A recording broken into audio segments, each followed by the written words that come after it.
हरे हरे कृष्ण कृष्ण कृष्ण हरे हरे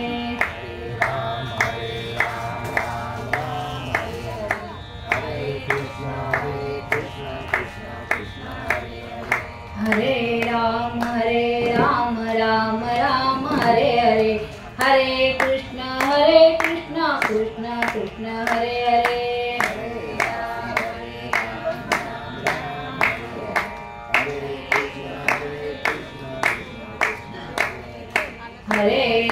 हरे राम राम हरे हरे हरे कृष्ण राधे कृष्ण हरे हरे हरे राम राम हरे हरे हरे कृष्ण राधे कृष्ण हरे हरे हरे राम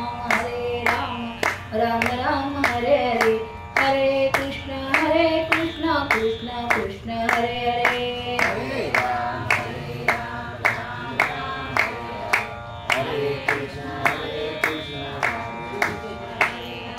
हरे राम राम हरे हरे हरे कृष्ण कृष्ण कृष्ण हरे हरे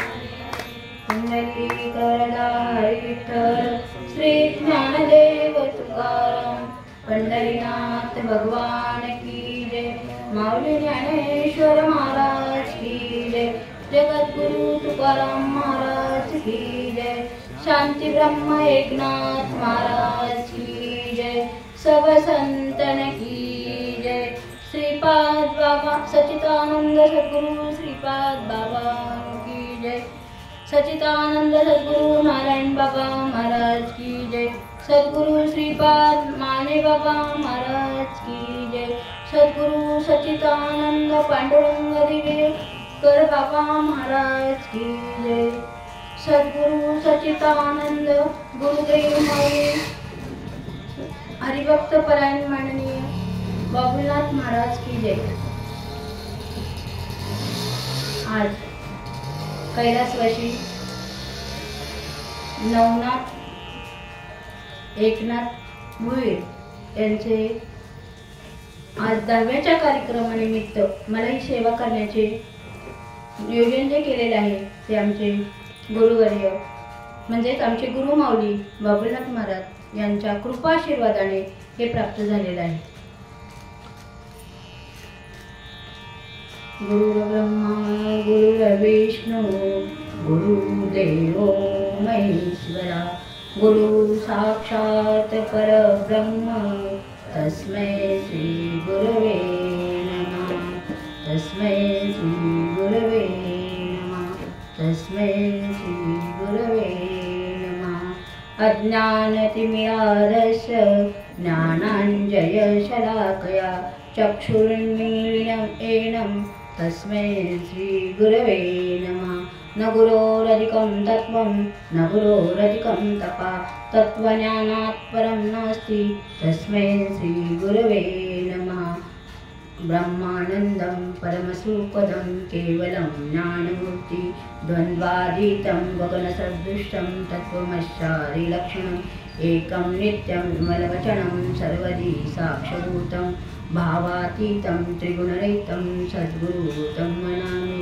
त्वमेव माता च पिता त्वमेव बन्धुः सखा त्वमेव विद्या द्रविणं त्वमेव सर्वं मम देव। कृष्ण माझी माता कृष्ण माझा पिता तसेच सर्वस्व म्हणजे गुरुदेवांना मी साष्टांग नतमस्तक होऊन आज ही सेवा मी सुरू करीत आहे। तर सेवेसाठी घेतलेली जी ओवी आहे ज्ञानेश्वर महाराजांच्या ज्ञानेश्वरीतील म्हणजे महाविष्णूचा अवतार ज्ञानेश्वर महाराज यांच्या दुसऱ्या अध्यायातील 27व्या श्लोकातील 159वी ओवी आहे। उपजले ते नासे नासिले ते पुनरुपी दिसे हे घटिका यंत्र जैसे परिभ्रमेगा।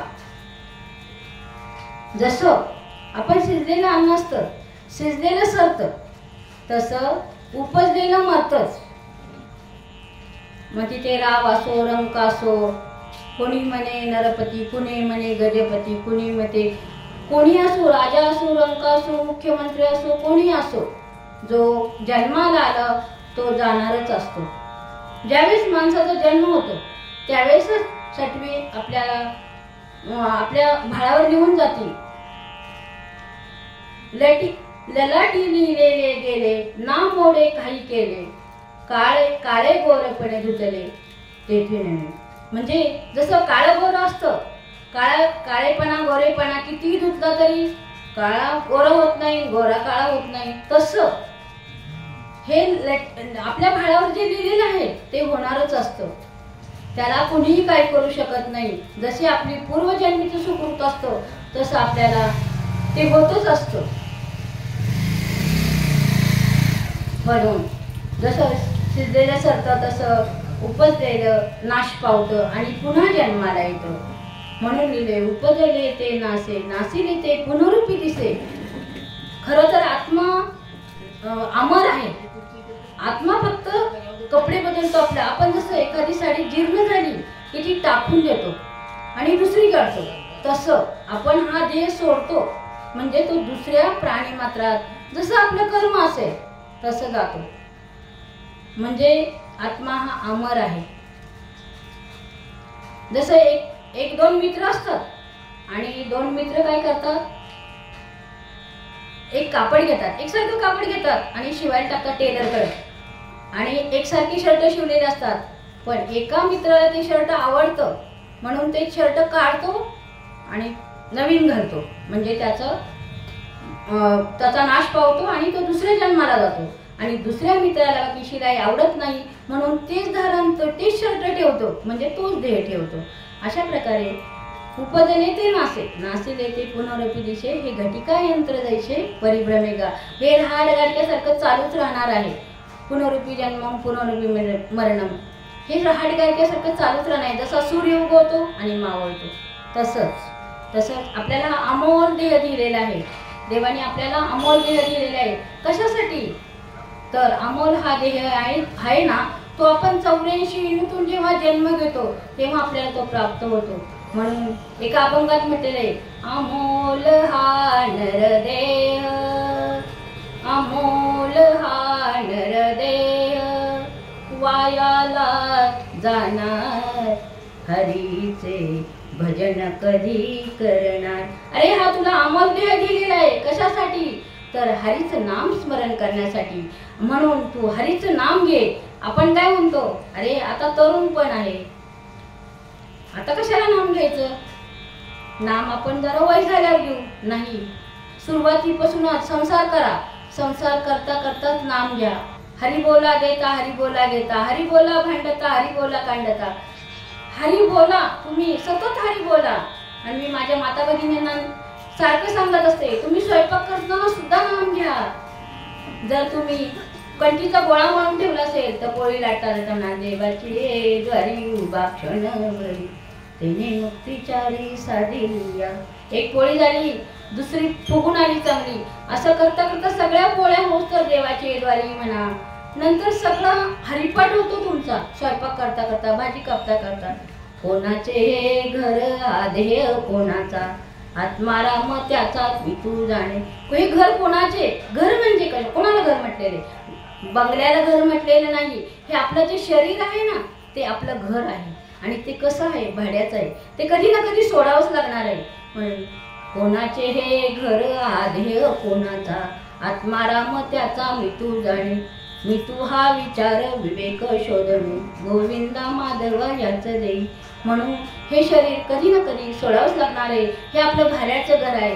हे बंगला गाडी वगैरे हे आपलं संपत्ती आहे.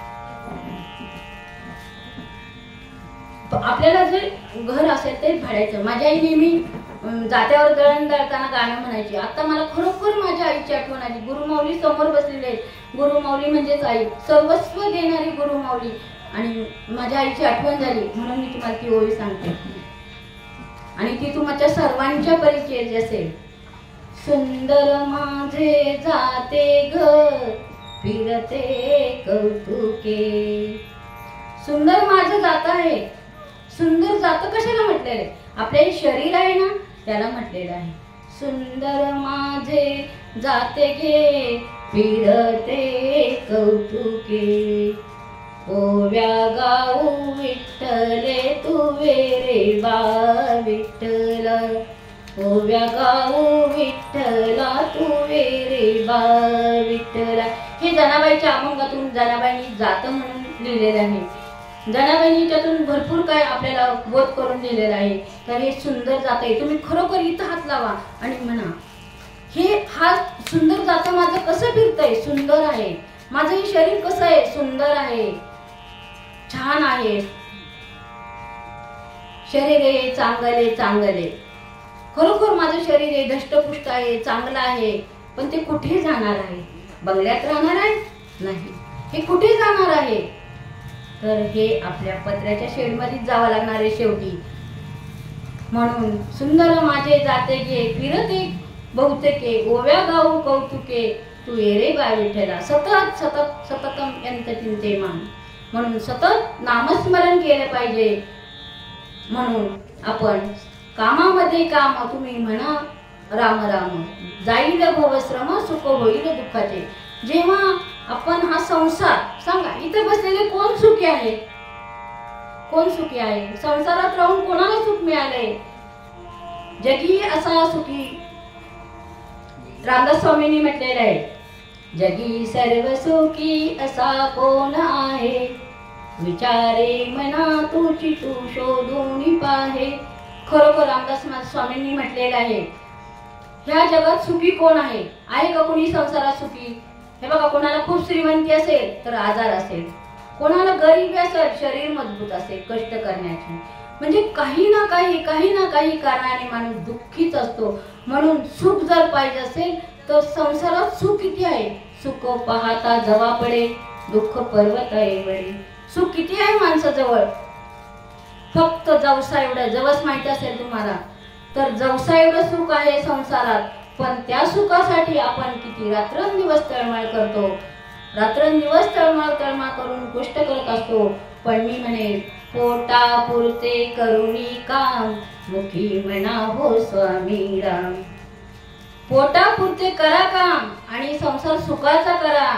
आणि जर तुम्ही संसारात रामाचा उल्लेख करत असाल तर तुमचा संसार नक्कीच सुखी होईल.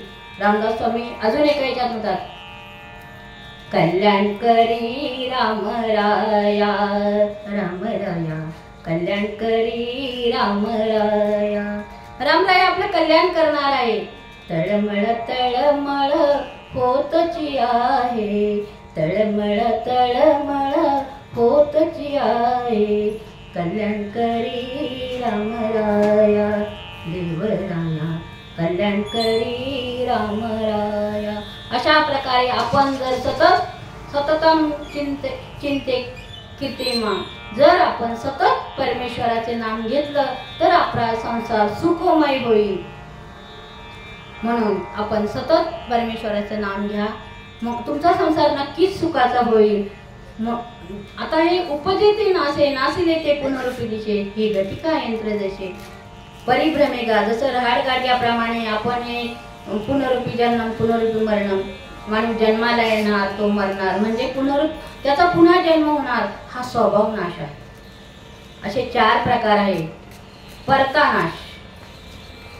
परतानाश म्हणजे काय? एखाद्या भिंतीवर चित्र काढलं आणि ती भिंतच पडून गेली, काय त्या चित्राला अर्थ आहे का?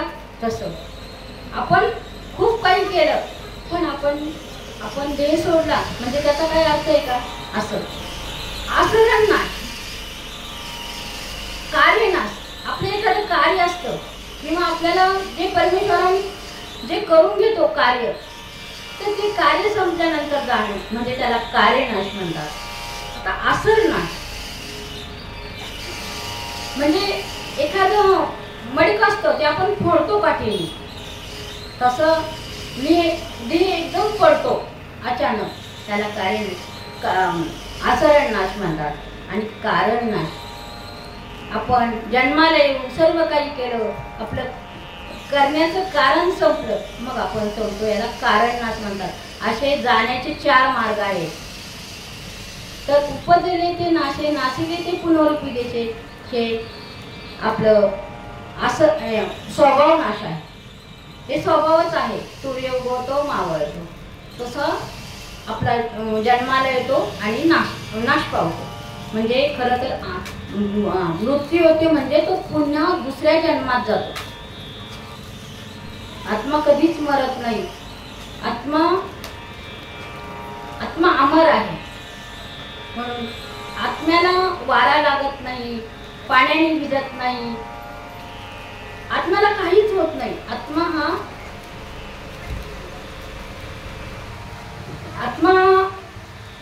अमर आहे, अमर. आता आपण म्हणतो नाशिवंत देह जाणार सकळ, संतांनी म्हटलेलं आहे बरं का, मी नाही. हे म्हणायला सोपं आहे, पण जेव्हा ज्याचं जातं त्याला कळतं. म्हणून मला बोलायला काय वाटत नाही. नाशिवंत देह जाणार सकळ, आपला हा देह नाशिवंत आहे, कधी ना कधी जाणारच आहे, हे आपल्याला माहीत आहे. पण आपण त्याची चिंताच करतो. सर्वांनाच मृत्यू आहे. आत्मा सर्वनाशी आहे, अविनाशी आहे. म्हणून येथे नाही उरो आले अवतार, येल ते पामर जीव किती. म्हणून आपण ना खरं तर तुमच्याकडे प्रथा चांगली आहे की कोणी गेल्यानंतर नामस्मरण कीर्तन करायचं, पोथी वाचायची, प्रवचन वगैरे ठेवायचं. ही चांगली प्रथा आहे. म्हणजे नाम घ्यायला मिळतं आणि दुसऱ्याला नामाबद्दल माहितीही मिळते. म्हणून ही गोष्ट चांगलीच आहे. तर खरोखर भाग्यवंता करी भजन कीर्तन. खरोखर हे कोण करतं? सगळ्यांच्या इथं असं नसतं. फक्त भाग्यवंता घरी भजन कीर्तन, त्याची वाट पाहे रघुनंदन. खरोखर भाग्यवंता घरी कीर्तन प्रवचन वगैरे होतात. म्हणून मी हे भैरी घराणं भाग्यवंत आहे असे मी नक्कीच समजेल. कारण खरोखर त्यांचा हे नवनाथ भोईरे हे गेलेले आहेत. त्यांना खरोखर दुःखच निर्माण झालेलं आहे आणि ह्या दुःखातून त्यांनी परमेश्वर प्राप्तीसाठी हे नामस्मरण कीर्तन करतात. हे त्यांचं भाग्य समजायचं आणि ते भाग्यवंतच आहेत भोईरे कंपनी असं मी म्हणायला काहीच हरकत नाही. म्हणून भाग्यवंता करी भजन कीर्तन, त्याची वाट पाहे रघुनंदन. म्हणून जर आपल्याला ह्या जन्मवनाच्या फेऱ्यातून सुटका करून घ्यायची असेल तर आपण गुरु करून घेतला पाहिजे, अनुग्रह घेतला पाहिजे. म्हणजे गुरु केलं म्हणजे आपल्याला सर्व काही लाभ होईल. आता मलाच बघा ना, मी ज्ञानेश्वरी नेहमी वाचायची, माझा अभंग पण खूप पाठ असायचे, पण मला सखोल अर्थ कधीच कळला नाही, डीप मध्ये अर्थ कधीच कळला नाही. पण जेव्हा मी पुण्यावरून माझ्या मुलीकडे मुंबईला आले, म्हणजे डोंबिवलीला आले आणि मला आमचे गुरु माऊली बाबुलनाथ महाराज भेटले आणि आमच्या रागाई मंदिरात भेट झाली आणि मी सहज त्यांनी मला विचारलं, तुम्ही ज्ञानेश्वरी वाचता का ताई? हो म्हटलं, मी ज्ञानेश्वरीच्या पारायणाला बसते, ज्ञानेश्वरी वाचते, गाथा वाचते, सगळं वाचते. तुम्हाला कळती का ज्ञानेश्वरी? नाही, थोडी थोडी कळते. असं करा, तुम्ही 5-5च ओळ वाचा, पण अर्थ कळल्याशिवाय पुढे जाऊ नका. आणि मग असं बोलता बोलता आमचं बोलणं झालं आणि मग त्यांनी मला नाम दिलं, म्हणजे गुरुमंत्र दिला. आणि नाम दिल्यानंतर खरोखर अनुभवाला आलं. मला प्रत्येक हरिपाठाचा अर्थ कळायला लागला. मी हरिपाठ म्हणायची पण मला डिटेल अर्थ नव्हता. हरिपाठ पाठ नित्यनेमाने हरिपाठ करायचं, नित्यनेमाने भरपूर काय करते मी, पण ते कळत काहीच नव्हतं. म्हणजे गुरुविना अनुभव कैसा कळे. म्हणून गुरु भेटल्याशिवाय काही कळत नाही हे माझ्या अनुभवावरून मी तुम्हाला नक्कीच सांगू शकते. म्हणून आमचे बाबुलनाथ महाराज गुरु माऊली भेटले. गुरु ही माऊली असते आपली. जसं ज्ञानेश्वर माऊलींचं माऊली म्हणतो त्यांचं खरोखर मातृहृदय आहे, तसं माऊलींचं हृदय, गुरु माऊलींचं हृदय हे मातृहृदय असतं आणि ते आपल्याला आईप्रमाणे सर्व काही समजून सांगतात. आम्ही थोडी जरी अडचण पडली ना तरी माऊलींना फोन करतो, गुरु माऊली आम्हाला एकदा सांगा ना. मग त्यांनी आजपर्यंत मला सगळं काही मार्गदर्शन करतात. म्हणून गुरु माऊली पुढे येतं, मला आता काहीच भीती नाही. म्हणून गुरु माऊलींचे थोर तुझे उपकार आई, थोर तुझे उपकार. आईप्रमाणे आपले गुरु माऊली असतील, त्यांचे थोर उपकार असतात आपल्यावर. आणि खरोखर जसं आपण एखाद्या झाडाला मुळाशी पाणी घालतो आणि पानं टवटवीत होतात, तसं आम्ही गुरु माऊलींची सेवा करा. म्हणजे गुरु माऊलींची सेवा करायची म्हणजे काय करायचं? गुरु माऊलींनी दिलेले जे नाम असतं ते सतत घ्या त्यांना त्याच्यात आणि जेव्हा गुरूंचा शिष्य पुढे जातो तेव्हा आपल्या सद्गुरूंना किंवा गुरुमाऊलींना खूप खूप अभिमान वाटतो. म्हणून गुरुमाऊली जे सांगत तसं आपण आचरणात आणण्याचा प्रयत्न करा. जागृती स्वप्नी सुषुप्ती जागेपणी झोपेत गाढ झोपेत आपण गुरूंचं नामस्मरण करा, गुरुची सेवा करा. गुरु सेवा केली तर लाभ नक्कीच होईल तुम्हाला. अशी कित्येक उदाहरणं गुरुसेवेची. आता मला एक उदाहरण आठवलं गुरुचरित्रातलं. बघा असं आठवत राहतं, गुरुचं नाव जरी काढलं ना भरपूर काय आठवतं. म्हणजे एकदा गुरुचरित्रात एक ब्राह्मण होता, सद्गुरू होते, श्रीपाद स्वामी होते. ते रोज नदीवर जायचे. तर नदीवर गेल्यानंतर आंघोळ करायचे. तर ती गंगा जी होती ना, आता ते श्रीपाद स्वामी म्हणजे ते गुरुपदच होते, त्यांचं स्वामीच होते ते जेव्हा नदीत जायचे ना तेव्हा नदी त्यांच्या भोवती सगळीकडून यायची. तर सगळ्यांना वाटायचं गुरु किती मध्ये आंघोळ करतात, पण गुरु कडेलाच उभे राहायचे. ती स्वतः नदी आपली गुरूंना आंघोळ घालायची. इतके ते पवित्र होतात. म्हणजे नदीच्या गुरुच्या स्पर्शाने नदी सुद्धा पवित्र झालेली आहे. आणि असं गुरुदेव रोज नदीवर आंघोळीला यायचे. आणि तिथे आंघोळीला येत असताना एक परी कपडे धुवायला यायचा. आणि तो पण कपडे धुवायला आल्यानंतर त्याची कामं आटपल्यानंतर तोही आपल्या गुरुचं दर्शन घ्यायचं, म्हणजे त्या स्वामींचं दर्शन घ्यायचं. असं त्यांचं रोज नित्याने चालायचं. मग हळूहळू तो त्यांचे जो स्वामींचा जे आश्रम होता ना त्याची साफसफाई करायचा, झाडलोट करायचा. असं करता करता त्या साधूचं आणि त्यांचं एक आत्मस्वरूप एकरूप झालं. आणि ते दोघांना एकमेकांना खूप जवळकीने आत्मीयतेने पाहायला लागले. जर गुरुबद्दल आपली आत्मीयता असेल ना, तुकाराम महाराज सुद्धा म्हणतात, तुका म्हणे असे अर्थ ज्याचे म्हणे त्याची चक्रपाणी वाटे पाहिजे. खरोखर अर्थ म्हणजे आत्मीयता, जिज्ञासूपणा. जर आपल्याला आत्मीयतेने आपण जर गुरुची वाट पाहिली तर गुरु आपलं सर्व काही देतात. म्हणजे त्या सद्गुरूंनी त्या परित्याची सेवा पाहिली आणि त्याच्याशी एकरूप झाले. एकदा असंच ते आंघोळीला आले आणि परित्याची पण आपली कपडे वगैरे धुवून झाल्यानंतर स्वामींचा आश्रम साफ वगैरे केला. आणि तिथे लवाजमासह राजाची राणी, त्यांचं सगळे घोडे वगैरे सगळे आले. त्या राण्यांचा काय थाट, दागदागिने, सगळं काही, घोडे छान. आणि राजा आणि राजाच्या राणी जलक्रीडा करीत असताना ते परित्याने पाहिलं. आता मानव जन्मच आहे शेवटी, त्याला काम वासना निर्माण झाली आणि तो जरा कावरावरा झाला. हे सद्गुरूंनी पाहिलं. सद्गुरूंनी तिच्या मनातलं जाणलं, अरे हा राजा किती पुण्य केलं असेल यांनी राजा होण्यासाठी. त्याला ह्या राण्या किती सुंदर आहेत, त्यांचे ते दागिने, त्याचे ते घोडे, हा किती छान उपभोग येत आहे संसारात आणि हा राज्य भोगतोय. असं जर आपल्याला राज्य मिळालं तर. आता त्याला काम वासना निर्माण झाली. आता थोडंसं कावरावरा झाल्यानंतर सद्गुरूंनी ते ओळखलं. सद्गुरूंनी पाठ दिवशी त्याच्या मनातलं जाणलं आणि तुला राजा व्हायचे कसं विचारलं तर तो हळूहळू म्हणला, हो मला राजा व्हायचंय. मग आता सद्गुरूंची जर इच्छा असेल त्याला राजाच करायची तर लगेच ह्या जन्मात राजा केला असतो. पण तो परीत म्हटला की मी राजा, मला स्वामी मला गुरुदेव मला ह्या जन्मात राजा नकोय, मला पुढच्या जन्मात राज्यपद पाहिजे. आणि पण मला आनंद ह्या संसारातून वैराग्य सुद्धा प्राप्ती तुमच्या आशीर्वादाने झाली पाहिजे आणि पुढच्या जन्मात तुमची मला भेट झाली पाहिजे. आता खरोखर जर आपलं पुण्य जर असेल ना तर हे होऊ शकतं. पण आपलं पुण्य संपलं ना, ज्ञानेश्वर माऊली म्हणतात, पुण्याची पाऊटी सरे सवेची इंद्रपणाची उठी उतरे, येऊ लागती माघारे मृत्यू लोका. जर आपलं पुण्य जोपर्यंत आहे तोपर्यंत आपलं चांगलं चालतं आणि पुण्य संपलं तर इंद्राचा गर्व टिकला नाही तर तुम्हा आम्हाला काय टिकणार आहे. म्हणून ज्ञानेश्वर महाराजांनी ज्ञानेश्वरीत म्हटलेले आहे, जर आपल्याकडे पैसा असेल आणि आपण एखाद्या वेश्येकडे जात असेल तर जोपर्यंत पैसा आहे तोपर्यंत ती आपल्याला दारात उभी करील. आणि जर पैसा संपला ना ती तिच्या कडीला सुद्धा हात नाही लावून देणार, की दरवाजात उभे सुद्धा करणार नाही. असं असतं. म्हणजे पैसा असेल तोपर्यंतच सर्व काही. म्हणून पण पुण्याचं तसं नसतं. तसंच पुण्य आहे. पुण्य जर संपलं, पुण्याची पाऊटी सरे, चवेची इंद्रपणाची ओटी उतरे, येऊ लागती माघारी मृत्यू धोका. म्हणून माणसाने पुण्य करा. पैसा आहे तर चालेल. आपण परदेशात जातो, इथलं चरण तिथं चालतं का? नाही. मग ते बदलून घ्यावं लागतं. तसं आपल्याकडे कितीही पैसा असतो, तो आपल्याला स्वर्गात नेता येईल का? नाही.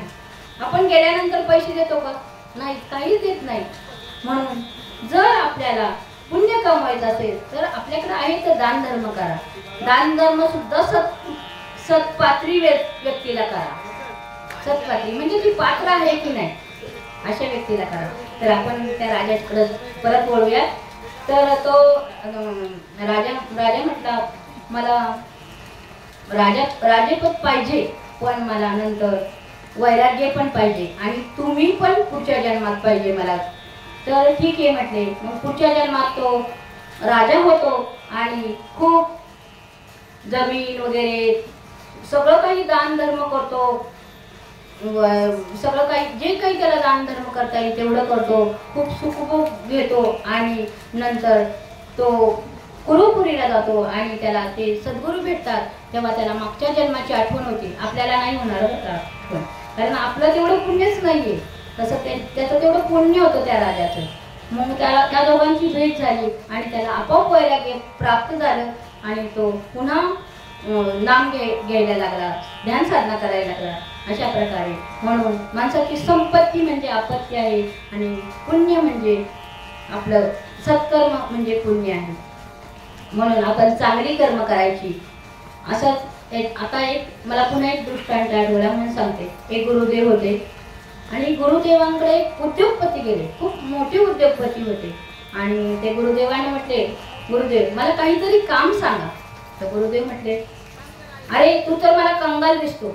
कंगाल म्हणजे त्याची भक्ती नव्हती बरं का, कर्म त्याचं हे नव्हतं, पुण्य नव्हतं. तर तुझ्याकडे तर मला काहीच दिसत नाही, तू माझं काय काम करू शकणार आहे? गुरुदेव म्हटले तुला मी काहीच काम सांगू शकत नाही. तुझ्याकडं तू कंगाल दिसतोस मला. नाही गुरुदेव मला काहीतरी काम सांगा. बरं ठीक आहे. गुरुदेव म्हणतात, ठीक आहे तुला मी काम सांगतो, इकडे. आणि गुरुदेव त्याला जवळ बोलवतात आणि त्यांच्या जवळची एक सुई घेतात आणि त्या माणसाला देतात, सुई देतात आणि म्हणतात ही सुई तू घरी घेऊन जा आणि तू मेल्यानंतर ही सुई मला आणून दे. आता सांगा, मेल्यानंतर आपल्याला काहीच नसतं माहिती आपण काय करतो, कारण आपण एवढं पुण्यवानच नाहीये ना. त्यामुळे तर मग तो रात्रभर त्याला झोप आली नाहीये.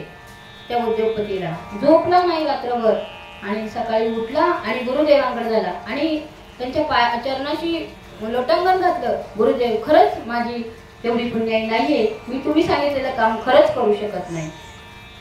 म्हणजे आपल्याला पुढच्या जन्माचं काही कळणारच नाही ना.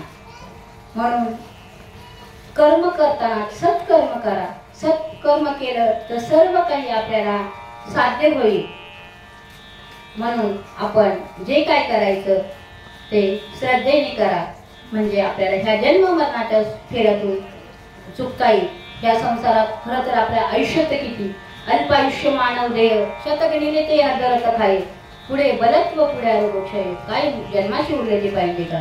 आपल्याला आयुष्य किती आहे? जास्तीत जास्त 100 वर्ष. जास्तीत जास्त 100 वर्ष. त्याच्यातली 50 वर्ष झोपे, शतगणिले ते अर्धरात खाईल. पुढे बलत्व पिढ्या रोगक्षय, बालपणात 20 वर्ष जातात, 5 वर्ष आपले आजारपण वगैरे जातात. मग 25 वर्षात करायचंच काय? म्हणून अल्पायुष्य मानव देह शतगणिले ते अर्धरात खाय. पुढे बलत्व पिढ्या रोगक्षय, काय जन्माशी उरले पाहिजे का? म्हणून आपल्याला आयुष्य कमी आहे आणि आपल्याला ह्या संसारातून जर करायचं असेल तर आपल्याला गुरूंजवळ जाऊन आपल्याला अनुग्रह घेतला पाहिजे आणि एक निष्ठेने भगवंताचं नाम घेतलं पाहिजे. तुकाराम महाराजांनी नाही का, विठ्ठल विठ्ठल विठ्ठल विठ्ठल, सतत विठ्ठल, कुठलेही कार्य करताना विठ्ठल विठ्ठल विठ्ठल, जयस्थळी भरला ठाव कोठे नाही उरला. जसं एखादी प्रतिव्रता असते, एक प्रमाण पण आहे त्याच्यावर, प्रतिव्रते जैसा भरतार प्रतिवर्ती जैसा भरतार प्रमाण आम्हा नारायण तैसा परी. आपल्याला परमेश्वर जो कसा पाहिजे, जसं प्रतिव्रता, आता सगळ्यांनी आपण टिळा लावलेला आहे, तो प्रतिव्रतेचं प्रतीक म्हणून लावले, नवऱ्याचं प्रतीक म्हणून वाटलेले, आणि आपण नवऱ्याशी एकरूप राहतो. नवरा जे म्हणाल ते तसं ऐकतो. म्हणून जसं प्रतिव्रता नवऱ्याशी वागते, एकरूप राहते, तिच्याशी समरोप होते, तो जे काही म्हणाल तसं ऐकते, तसं आपण सद्गुरूंचं ऐकलं पाहिजे. आणि सद्गुरू सगळं चांगलंच सांगतात, फक्त नाम घ्या म्हणतात. नामापरते तत्व नाही अन्यथा, नामाशिवाय काहीच, सगळं काही व्यर्थ आहे, म्हणून नाम घ्या. आणि सद्गुरू म्हणतात, ठाईचं वैसोनी करा एक चित्त, आवडी अनंत आळवावा. एका जागेवर बसून घ्या, बसून नाम घ्या फक्त. सद्गुरू फक्त एवढंच सांगतात. आणि परमेश्वराशी एकरूप राहा. कुठल्या तीर्थाला जायची गरज नाही, कुठल्या पंथाला जायची गरज नाही, कुठल्या देवाला जायची गरज नाही, पंढरपूरला जायची गरज नाही. आपण नेहमी म्हणतो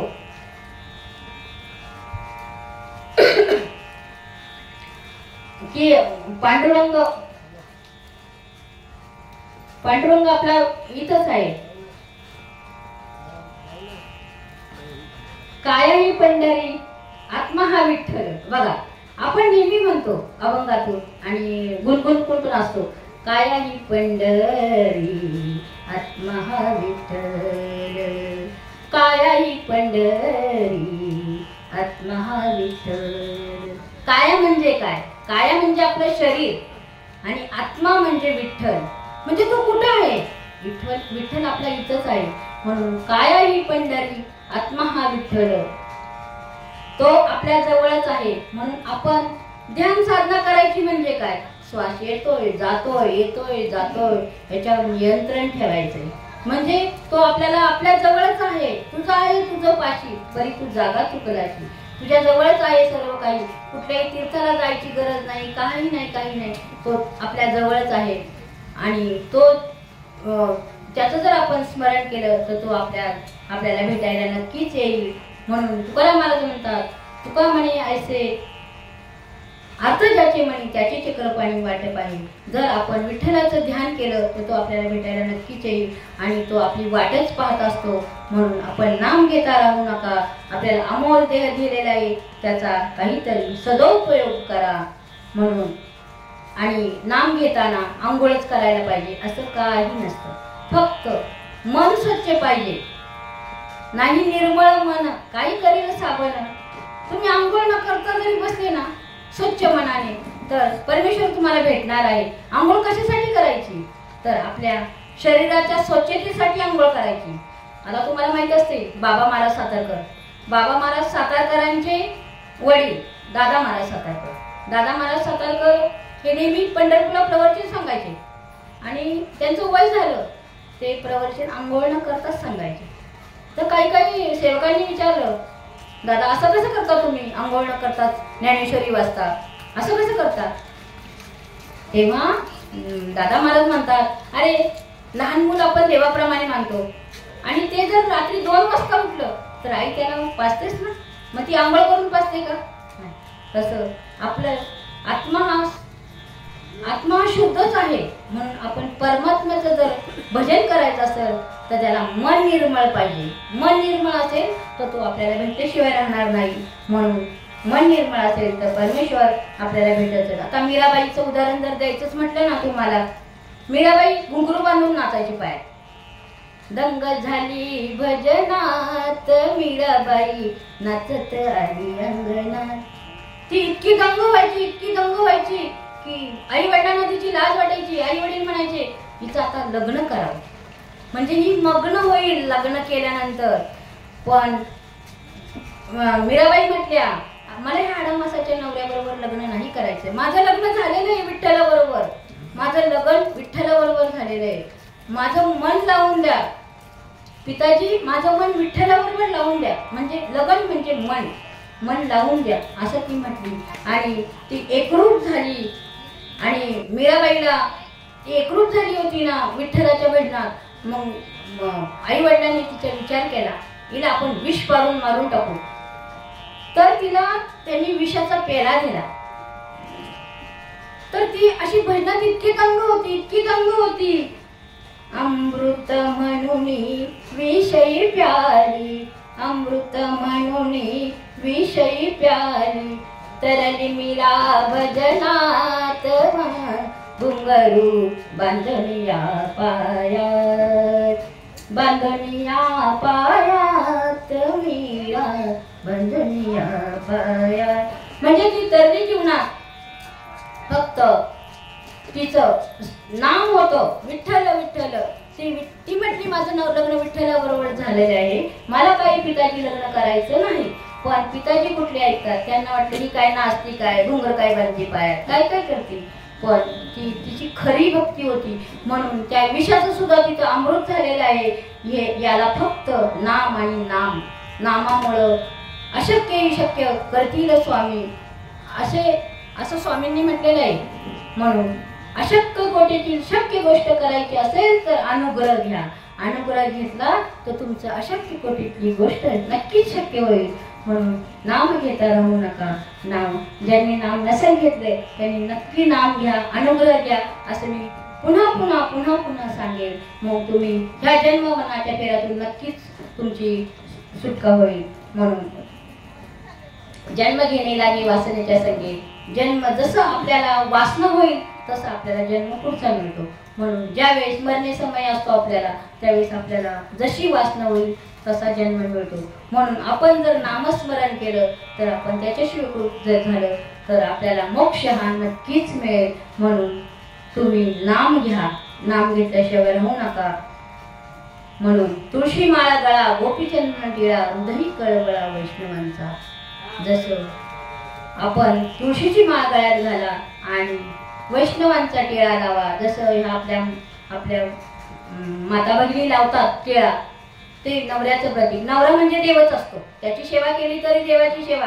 तर तुम्ही म्हणता स्वयंपाक नाही करायचा पण मी नाम घेईन नुसतं, नाही, त्याची सेवा केलीच पाहिजे.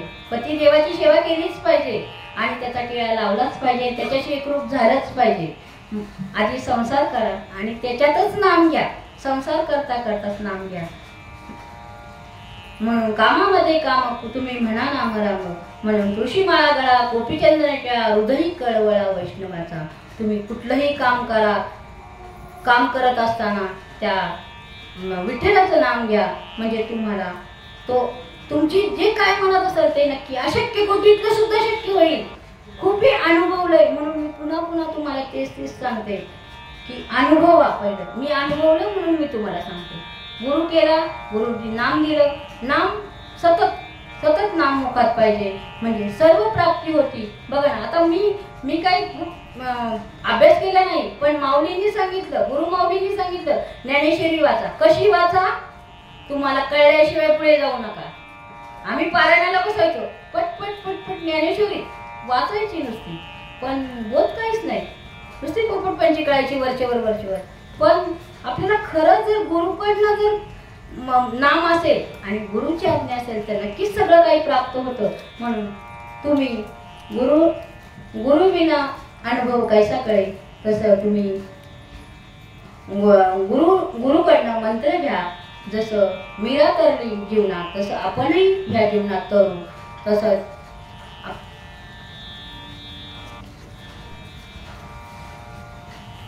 आपणही जीवनात करण्याचं असेल तर मार्ग आहे. म्हणून अनेक जन्माचे सुकृत पदरी त्याचे मुखी हरी पैठा होय. एका जनार्दनी हरी हरी म्हणता मुक्ती साहित्यता पाठी लागे. जर आपण हरी हरी हरी हरी म्हटलं आणि तर आपल्याला आपोआपच मुक्ती मिळेल. म्हणून जर आपण गुरुची सेवा केली तर एका जनार्दनी गुरुच देव येथे नाही बा संदेह. म्हणजे जर आपण गुरुलाच देव मानलं तर सर्व काही आपल्या मनासारखं होतं. आपण जन्माला येतो तेव्हा आपण नाळ कापून टाकतो आणि आपण आईच्या पिंडातून नाळ तुटली जाते आणि ती जोडण्यासाठी कोणाची आवश्यकता आहे तर सद्गुरूची आवश्यकता आहे. सद्गुरू ती नाळ परमेश्वराशी जोडून घेतात. म्हणजे तुकाराम महाराज म्हणतात, उजळले भाग्य आता अवघी चिंता वारली. केव्हा चिंता वाढते आपली तर आपलं भाग्य केव्हा उजळतं तर आपण गुरु केल्यानंतर. म्हणून उजळले भाग्य आता अवघी चिंता वारली.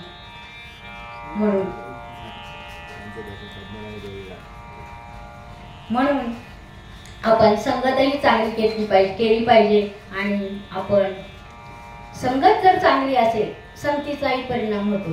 आणि आपण सात्विक अन्न ग्रहण केले पाहिजे. सात्विक अन्न म्हणजे शाकाहार. प्रसाद अन्न, प्रसादाचं अन्नही सात्विक असतं. म्हणून आपण सात्विक अन्न सेवन केलं पाहिजे. आणि संगत चांगली धरली पाहिजे. म्हणजे रायाची संगत धरली तर रायाची सानिध्य धरता सर्व वस्तू लाभे. जसं आपण एखाद्या राजाची संगत जर धरली तर राजा होतो. आणि जर आपण एखाद्या वाईट माणसाची संगत देतो आपल्याला वाईट गुण मिळतो. तसं संगत चांगली धरा. संगत चांगली असेल तर संगतीचा परिणाम चांगला होतो. म्हणून आपण संगत चांगली धरा. संगत जर चांगली असेल तर नक्कीच आपल्याला मोक्ष मिळाल्याशिवाय राहणार नाही आणि ह्या जीवनात तरल्याशिवाय राहणार नाही. जेव्हा आपण एका जागेवर बसून चिंतन करतो. आता वाल्मिक ऋषींनी सुद्धा शास्त्राचा आधार घेतलाय का? पण त्यांना नारद मुनी भेटले. नारद मुनींनी त्यांना मंत्र दिला. त्यांनी तो मंत्र सतत जपला आणि शास्त्राचा आधार घेतला नाही. सतत अनुसंधान केलं. आता ज्यावेळेस वाल्मिक ऋषी होते त्यावेळेस रामाचा अवतारही नव्हता. तरी सुद्धा त्यांनी रामायण लिहिलं. म्हणून आपण अनुसंधान जर सतत केलं, जर ध्यान साधना केली तर सगळं काही आपल्याला शक्य असेल ते शक्य होतं. आणि शिर्डीचे बाबा म्हणतात सबका मालिक एक आहे. सबका मालिक एक आहे म्हणजे काय? सबका मालिक एक आहे तर सबका मालिक फक्त आत्मा आहे. सगळ्यात आत्मा मालिक आहे. आत्मा अमर आहे.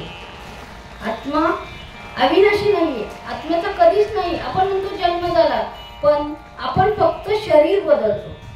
ह्या जन्मातून दुसऱ्या शरीरात जातो असं फक्त असतं. म्हणून दान धर्म करा, चांगले कर्म करा तर आपल्याला अधोगती लाभणार नाही. आपल्या जन्माचं सार्थक करायचं असेल सत्कर्माने सदाचार तसं. म्हणून संतांची संगती करा. संतांची संगती केल्या तरी तर संतती, संपत्ती, आरोग्य, विद्या, ज्ञान, वैराग्य, आत्मज्ञान हे सगळं भक्तांना प्राप्त होईल. पण कधी सद्गुरूची तुम्ही अनुग्रह घेतला तर आणि सद्गुरूंचे सांगितलेले आचरण केलं तर तुम्हाला सर्व काही प्राप्त होईल. म्हणून गुरुविना अनुभव कैसा कळे. आणि विठ्ठल आपल्या जाग्यावर बसून भेटेल. म्हणून आपण सतत सतत सततम यंत कीर्तना सतत नाम घेतलं पाहिजे. म्हणून देव कोठे आहेत? संत तेथे देव, देव तेथे संत. संतांच्या जवळच देव आहे. म्हणून संतांनी म्हटलेले आहे की देव नारद मुनी एकदा देवाला भेटला आणि म्हटलं देवा तुम्ही कुठे भेटतच नाही, कुठे असता तुम्ही? तर देव म्हटले माझे भक्त तिथे, तेथे मी आहे. म्हणजे जिथं माझा हरिनामाचा गजर असेल तिथे मी आहे. म्हणून हरिनामाच्या गरजात सर्व पाप नाहीशी होतात आणि सर्वांना मागच्या पुढच्या पिढ्यांना शांती लाभते आणि मोक्ष मिळतो. म्हणून हरिनाम घ्या, कीर्तन भजन करा, ठेवा. म्हणजे जसं हे भाग्यवान घराणं आहे वगैरे, भाग्यवंता करी भजन कीर्तन त्याची वाट बाहेर रघुनंदन. अशा प्रकारे आज इथे नामसंकीर्तनाचा कार्यक्रम जो घेतलेला आहे आणि सर्वांनी खूप छान साथ दिलेली आहे, शांतपणे ऐकलेलं आहे. बालक बोबडे बोले त्याप्रमाणे माझ्या सद्गुरूंचा आशीर्वादाच्या जेवढा होता तेवढा मी बोलू शकले. आणि आता झालेली सेवा नवनाथ एकनाथ भुईर यांच्या चरणी अर्पण करू आणि तुम्ही तुमच्या सर्व श्रोत्यांच्या चरणी अर्पण करून आणि आमचे गुरुमाऊली सद्गुरू बाबूनाथ महाराज यांच्या चरणी अर्पण करून झालेली सेवा इथंच विराम देत आहे. कुंडली कवडले हरी विठ्ठल श्री ज्ञानदेव तुकाराम पंढरीनाथ भगवान की जय. माऊली ज्ञानेश्वर महाराज की जय. जगद्गुरु तुकाराम महाराज की जय. शांती ब्रह्म एकनाथ महाराज की जय। सच्चिदानंद सद्गुरु श्रीपाद बाबा महाराज की जय। सच्चिदानंद सद्गुरु नारायण बाबा महाराज की जय। सच्चिदानंद सद्गुरु माने बाबा